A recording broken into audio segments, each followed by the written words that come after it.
Ex-Kabareskrim Susno 2J mengaku bahwa dirinya kerap dihujat oleh pihak yang dia sebut sebagai kaum Bani Inkrah soal kasus Vina Cirebon. Meskipun menurutnya, kasus Vina Cirebon yang masih bergulir ini sudah mulai terang. Yaitu terang yang mengarah kepada dugaan kasus kecelakaan, bukan kasus pembunuhan. Saya sering dihujat oleh kaum Bani Inkrah, kata Susno 2J dikutip dari kanal YouTube-nya, Minggu, tanggal 25 Agustus tahun 2024. Dia menyinggung bahwa kaum Bani Inkrah ini menolak saksi-saksi baru di kasus Vina Cirebon. Walaupun saksi baru ini sejalan dengan bukti lain yang muncul yang bahkan termasuk bukti saintifik. Dia pun menyindir bahwa kaum Bani Inkrah ini senang melihat orang yang sedang kesusahan. Sudah watak Bani Inkrah. Bani Inkrah itu senang lihat orang susah, susah lihat orang senang. Apa sih susahnya orang yang tidak bersalah dibebaskan, kata Susno. Dia menjelaskan bahwa begitu terbukti bahwa kasus Vina Cirebon ini merupakan kecelakaan lalu lintas, berarti yang di dalam penjara harus dibebaskan. Selain itu nama mereka juga harus dipulihkan. Susno pun yakin akan hal tersebut yang mana kasus kematian Vina dan Eki ini adalah kecelakaan lalu lintas. Susno juga menyinggung jika ada yang berupaya menutupi kasus ini yang menurutnya itu paling jahat. Itu paling jahat menurut saya katakan paling jahat, katanya.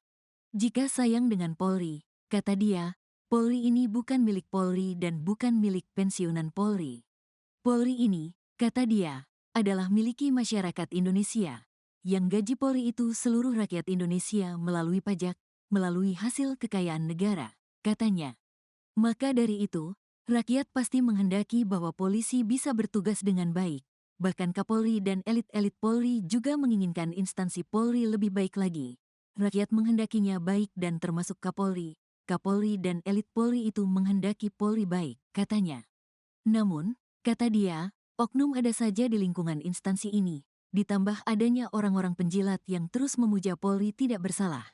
Tapi ada oknum-oknum, baik Polri yang di dalam, atau oknum yang sudah pensiun, atau oknum yang menjilat yang memuja-muja bahwa Polri gak bersalah, katanya. Itu yang mencelakakan Polri. Polri harus memperbaiki, dikoreksi, diberitahu. Kalau salah katakan salah supaya berbenah, sambung Susno. Bahkan Kapolri sendiri, kata Susno, bersedia Polri dikritik.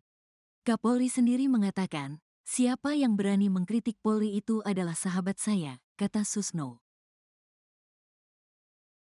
Dua teman Vina, Widya Sari dan Mega Lestari melontarkan balasan menohok ke Pitra Romadhoni.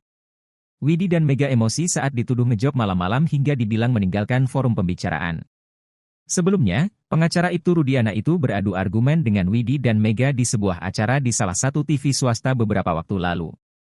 Saat itu Pitra mencecar nama Ira dan Teh Ayu yang ada dalam ekstraksi HP Vina. Widi dan Mega kemudian menjelaskan kalau Ira itu artinya kamu dalam bahasa Cirebon. Pitra pun terlihat berapi-api saat mengatakan chat itu bukan ekstraksi HP Vina, melainkan HP Mega. Widi dan Mega tertawa mengingat perdebatannya dengan Pitra Romadhoni saat itu. Gak ada celah buat aku sama Mega ngomong, kata Widi dikutip dari Bravos Channel, Senin, 26 Agustus 2024. Hal itu diakui Widi dan Mega membuat mereka bingung harus bagaimana. Kalau mau menjelaskan, sama dianya udah diserobot lagi, jadi akunya bingung sama Mega, kata Widi. Pengacara Widi dan Mega, Muchtar Effendi mengatakan kalau Pitra Romadhoni ini seperti Tarzan kota. Sebab ia hanya tahu bicara lantang tanpa mengerti kasusnya. Dia berbicara, bersikap, tidak mencerminkan sebagai seorang pengacara, dia hanya menceritakan seperti seorang komentator, kata Muchtar. Menurut dia, pengacara itu saat berbicara harus berdasarkan bukti dan fakta. Bahkan menurut Muchtar Effendi, kliennya itu lebih bertetika daripada Pitra Romadhoni.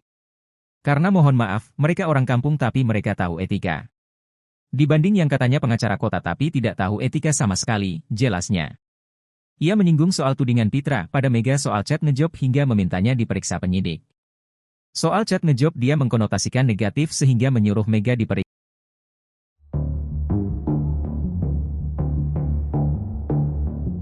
Pengacara Mega dan Widi, Muchtar Effendi terang-terangan menyebut pengacara Ibtu Rudiana, Pitra Romadhoni seorang Tarzan kota. Hal itu dia katakan Muchtar ketika membahas soal bukti ekstraksi HP di kasus Vina Cirebon. Bukti ekstraksi HP tersebut sebelumnya sempat dibantah dan diragukan oleh Pitra Romadhoni. Pitra bahkan menganggap bahwa bukti ekstraksi HP tersebut bukan berasal dari HP Vina. Muchtar Effendi pun menyindir Pitra Romadhoni yang mengomentari bukti ekstrak HP tersebut. Dua sahabat Vina, Mega dan Widi yang berada di dekat Muchtar hanya bisa menahan tawa ketika ex-TNI ini belak-belakan menyindir pengacara itu Rudiana itu. Kalau ada seorang pengacara kota, teriak-teriak kemudian mengomentari tentang ini, bukti ekstraksi chat Vina Cirebon, saya pikir itu bukan pengacara kota, katanya dikutip dari Bravos Channel, Senin, 26 Agustus 2024. Mohon maaf ini saya sampaikan, dia Tarzan Kota, sambung Muchtar Effendi. Bahkan dengan gamblang dia menjelaskan bahwa sindirannya itu diarahkan kepada pengacara itu Rudiana, Pitra Romadoni. Kalau saya bilang si Pitra itu ya, bukan pengacara kota, Tarzan Kota, kata Muchtar Effendi. Yang disebut Tarzan Kota itu, dia tidak paham lingkungan, dia hanya bisa berteriak, sambung dia. Dia menjelaskan bahwa pengacara seharusnya sebelum berbicara harus mempelajari lebih dahulu kasusnya. Tidak asal bicara apalagi hanya teriak-teriak saja.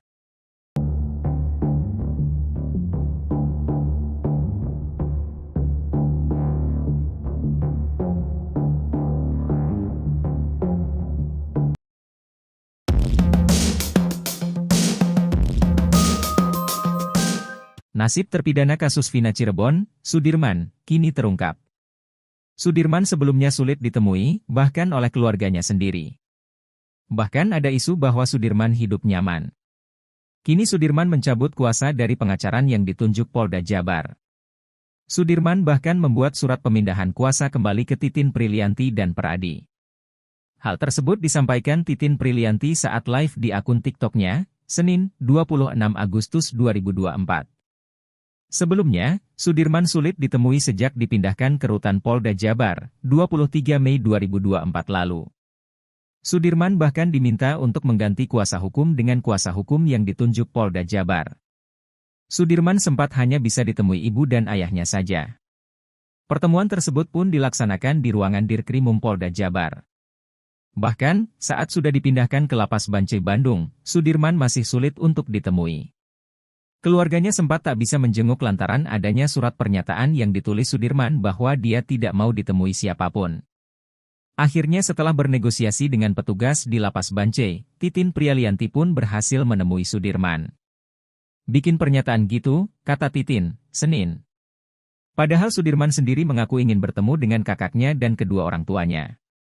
Bahkan mereka berpelukan sambil menangis saat pertama kali bertemu. Surat pernyataan itu ditulis tangan oleh Sudirman dan mengatakan ingin memilih pengacaranya sendiri. Surat pernyataan yang ditulis Sudirman itu kemudian dibawa oleh Titin Prilianti ke Peradi untuk diketik ulang lalu diserahkan ke pengacara yang ditunjuk oleh Polda Jabar.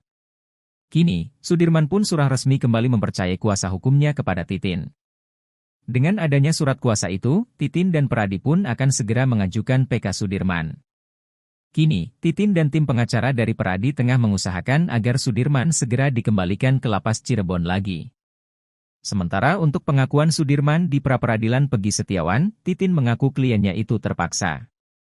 Sebelumnya, kuasa hukum 6 terpidana Jutek Bongso mengaku sudah berkomunikasi dengan pengacara Sudirman. Komunikasi itu dilakukan sebelum mengajukan PK terhadap 6 kliennya. Kepada Jutek, pengacara Sudirman yang lama mengaku akan mengajukan PK juga. Namun